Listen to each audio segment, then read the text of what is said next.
But I do think that the issue with defense in the NBA could also be deeply rooted in the psychology of these players and the way everyone has grown up over the last 20 to 30 years or so. And what I mean by that is this, right? When I was growing up through the 2000s, all I heard when it came to sports was da-na-na, da-na-na. You know what I'm talking about? The SportsCenter top 10 plays. That was everything. Everything, right? Players talked about wanting to get on SportsCenter and on the top 10 plays and who's in it, who's not in it, da da da da da. It was a real thing. Right? And that was before we got House of Highlights or Hoop Mixtape or all of that. Ball is that was before all of that. SportsCenter top 10 plays. That was all I remember growing up. And then if you wanted a snippet of all the games you're watching, they'll give you a highlight of all of the games on ESPN. So highlight culture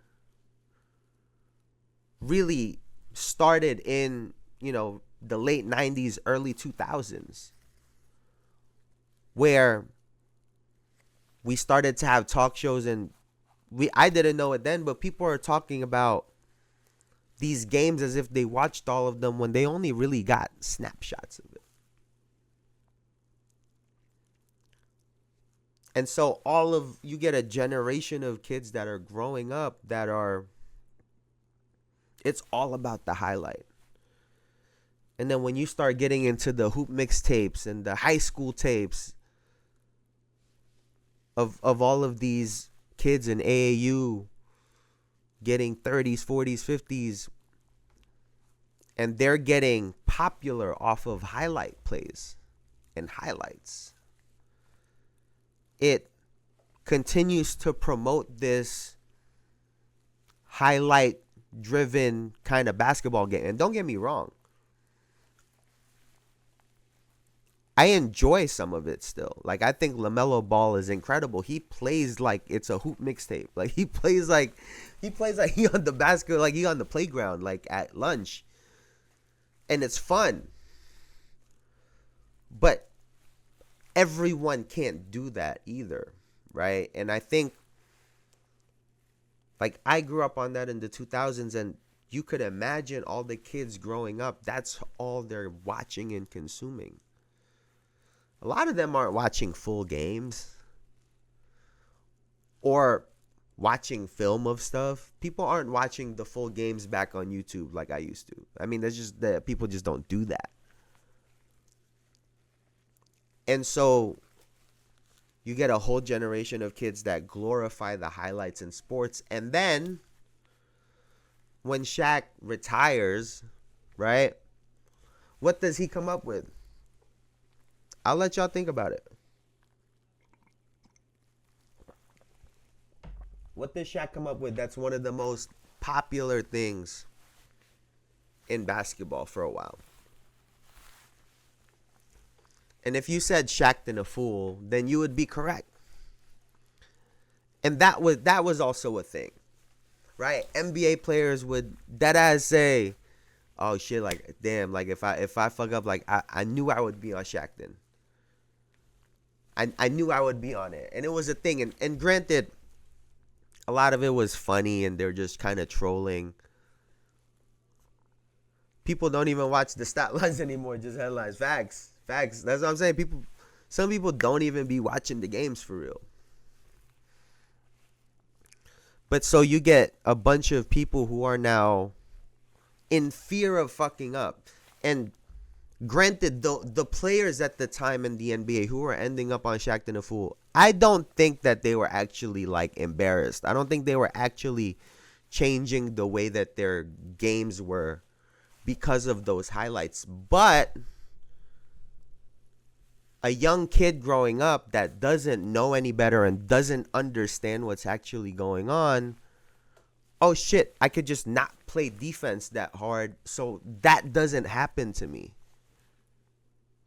It's as if they'd rather be called a bad defender rather than getting crossed up. Because any great defender knows when you're guarding the best players, those things are going to happen. The got on Braun for going 0-9, said he sucked and was washed, but he had 27 in a win. Yep. I was, it just is what it is, right? That's the reality that they deal with. And like I said, I don't think the NBA players who are currently going through it, I don't think they truly care in the moment. They're so locked into the game plan, but an unsuspecting young kid growing up doesn't understand that their brain could be getting altered by those moments. Oh shit, I don't want to get embarrassed by that. And oh shit, I just want to get highlight plays.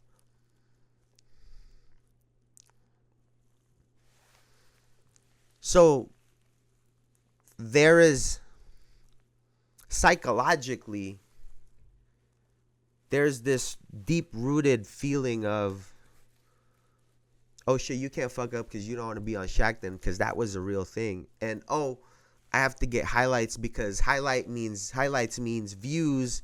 And if I get more views, then that means I'll get in front of people, and that means I'll be able to get a lot of money.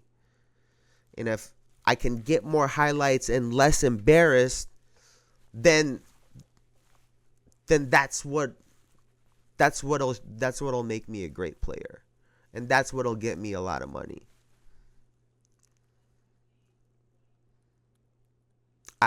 I think that's kind of what's happening.